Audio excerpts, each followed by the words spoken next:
The first thing to note is how drastically the relationship between entertainment companies, artists, and audiences has changed over the last decade. The rise of social media, global fan forums, and instant translation tools has created a situation where the control, once held almost exclusively by entertainment agencies, is no longer absolute. This shift is precisely why HYBE finds itself under immense pressure whenever issues related to BTS members and Jungkook in particular surface online. Global netizens are no longer passive spectators. They have become central actors in shaping narratives, defending artists, and even challenging the decisions of powerful corporations. In the past, an agency could manage a celebrity's image through carefully curated press releases, selective interviews, and tightly controlled appearances. Negative press could be silenced or minimized within domestic markets. Today, however, platforms like Twitter, TikTok, Instagram, and YouTube have removed those barriers. Fans in the United States, Europe, Southeast Asia, and South America can share information in real time, often reaching millions of people within hours. If there is any sign of unfair treatment toward Jungkook, the response is immediate. What once might have been confined to a small community of fans in Korea is now amplified on a global scale. This amplification is not only about numbers, but about influence. Global netizens, particularly fans of BTS, have proven their ability to sway public opinion, pressure companies, and even gain the attention of mainstream media. When HYBE faces backlash for decisions involving Jungkook, it is no longer a matter of local controversy, it becomes international news. The pressure is multiplied because HYBE must now address both domestic and international scrutiny simultaneously, something that was far less common in the pre-digital era. To understand why global netizens are such a powerful force in defending Jungkook, it is useful to examine the mechanisms of their online activity. One common method is the use of hashtags, which often trend worldwide within minutes. For example, if a rumor circulates about Jungkook being mistreated or sidelined, fans quickly coordinate online campaigns. These hashtags not only dominate social media timelines, but are also picked up by media outlets, thereby forcing HYBE to confront issues more quickly than they might prefer. Another mechanism involves detailed analysis and fact-checking by fans. Unlike the traditional media cycle, where narratives are shaped top-down, today's fans crowdsource evidence, screenshots, translations, and even legal interpretations to build compelling arguments. These threads and posts circulate rapidly, providing counter-narratives that defend Jungkook against any criticism or corporate decisions perceived as unfair.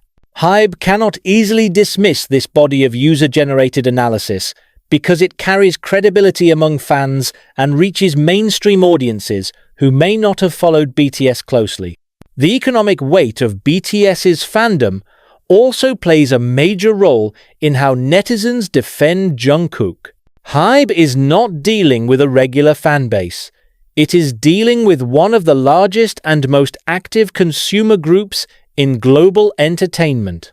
Fans are not only passionate, they are also highly organized and willing to mobilize economically. This includes streaming campaigns, bulk purchasing albums or merchandise, and even coordinated ticket buying for concerts. When global fans sense that Jungkook is being treated unfairly, they have the ability to shift economic behavior in ways that put pressure on HYBE. For instance, fans may boycott certain merchandise, refuse to engage with promotional campaigns, or redirect their spending toward Jungkook's specific projects rather than company-driven initiatives. Even small shifts in consumer behavior can signal larger dissatisfaction, which is risky for HYBE given the scale of BTS's global market. This economic influence means that HYBE cannot afford to ignore fan sentiment. Unlike smaller groups where agencies might risk upsetting a portion of the fan base, BTS's global scale makes such risks exponentially higher. When millions of fans unite behind Jungkook, the potential for reputational damage and financial loss is significant. It is also important to understand why Jungkook, in particular, has become such a central figure in these dynamics. As the youngest member of BTS, Jungkook has often been portrayed as the group's golden all-rounder, excelling in singing, dancing, and performance. His role as a global ambassador for brands like Calvin Klein further elevates his visibility beyond the music industry. This visibility makes him both an asset and a vulnerability for HYBE. Whenever controversies arise around Jungkook, the scale of reaction is amplified because he is not only a BTS member, but also a figure embedded in fashion, advertising, and global pop culture. His every move, whether it's an airport appearance, a brand campaign, or a casual live stream, generates headlines across multiple industries. Therefore, HYBE faces a situation where any perceived misstep regarding Jungkook quickly spirals into a global issue, drawing the attention of audiences far beyond BTS's core fandom. What is happening with Jungkook and HYBE is part of a larger shift in the entertainment industry. For decades, agencies in Korea and elsewhere functioned with hierarchical structures where artists had limited agency and fans had limited influence. However, the rise of globally connected fan bases has eroded those hierarchies.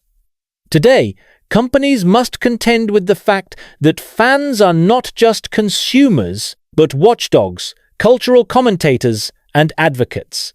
In Jungkook's case, this means that every contract negotiation, public statement, or scheduling decision is scrutinized by millions of fans who feel empowered to hold HYBE accountable.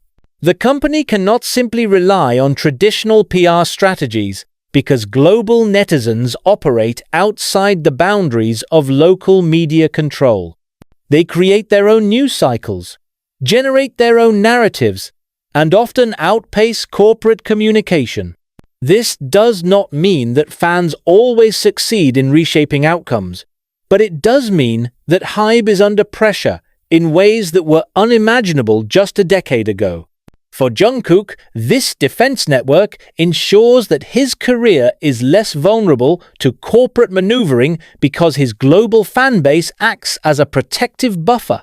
The defense of Jungkook by global netizens has broader implications for the future of artist-agency relations. Companies must now adopt strategies that prioritize transparency, communication, and genuine collaboration with fan communities. The old model of top-down control is no longer sustainable in a digital environment where fans can rapidly mobilize to defend their favorite artists. For Jungkook, this means that his relationship with his global audience is not just supportive, it is strategic. The fans' ability to amplify his voice and defend his position strengthens his bargaining power within HYBE and the broader industry.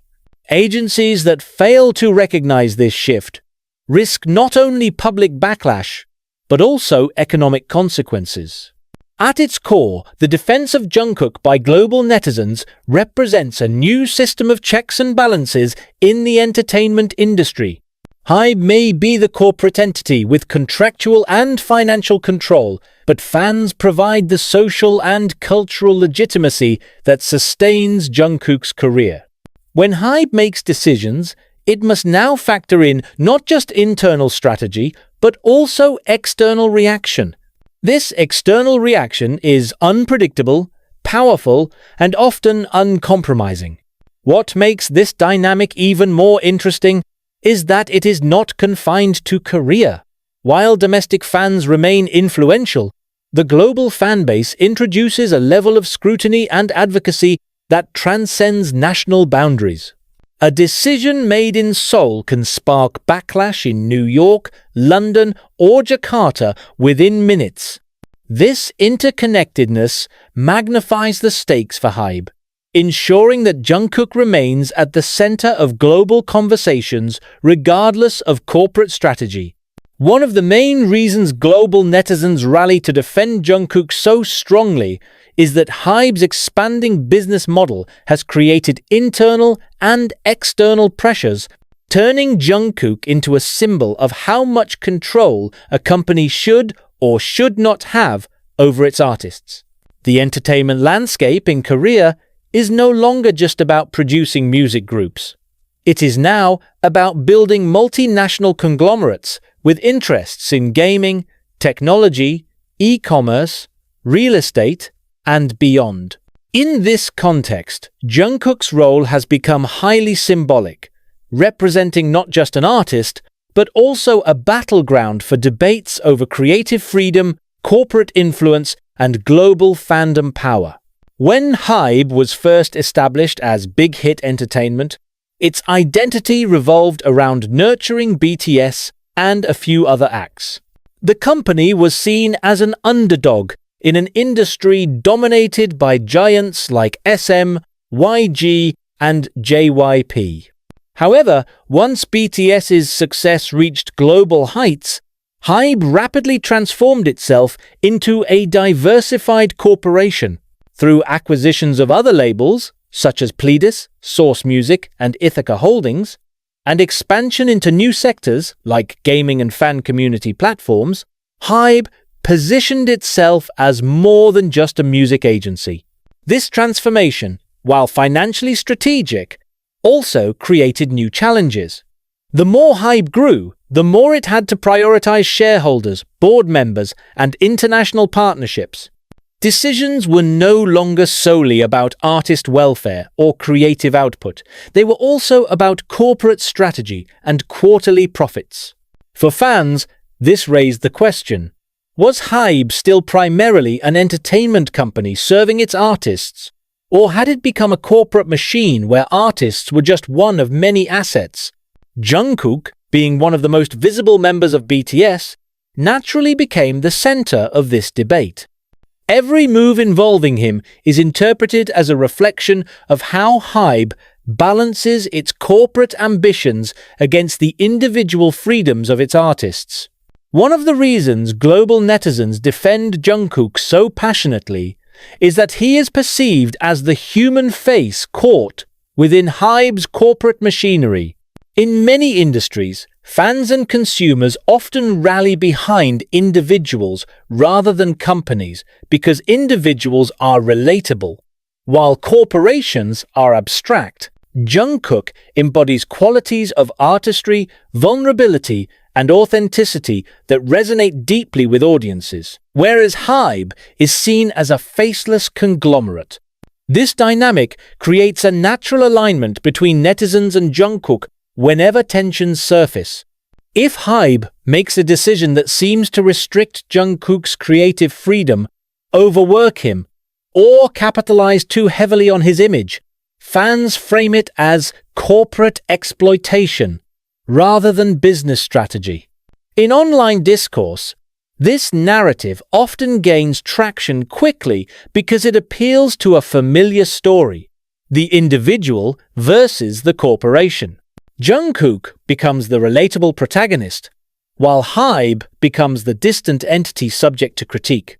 A recurring issue that intensifies the defense of Jungkook is the question of creative freedom. BTS members, particularly Jungkook, have reached a point in their careers where they are capable of producing, composing, and directing aspects of their work. Yet, within a corporation as large as HYBE, true creative freedom often collides with corporate agendas. For example, when Jungkook experiments with live streams, collaborations, or unexpected performances, fans celebrate these moments as authentic expressions of his artistry. However, when HYBE appears slow to support, promote, or protect these efforts, netizens immediately step in to argue that the company is prioritizing profits or brand strategy over Jungkook's individuality. In such cases, the defense of Jungkook is not just about protecting him from criticism, but about ensuring his artistry is not overshadowed by corporate demands. This tension highlights why Jungkook becomes such a focal point. He represents what fans want to preserve: authenticity, spontaneity, and creativity in an industry increasingly dominated by corporate expansion. HYBE's rapid globalization adds another layer of complexity. As the company expands into the US and Europe, it must adapt to different cultural expectations regarding labor, creativity, and artist management. Global netizens are quick to compare HYBE's practices with those of Western labels, often highlighting inconsistencies.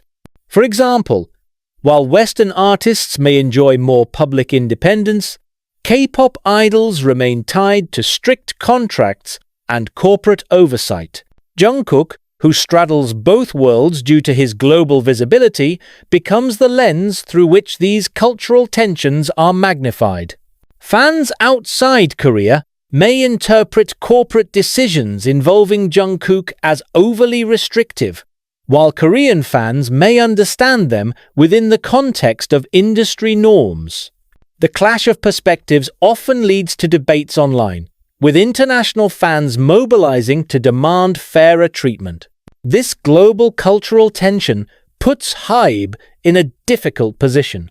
No matter what decision it makes, one side of the global fanbase may feel dissatisfied.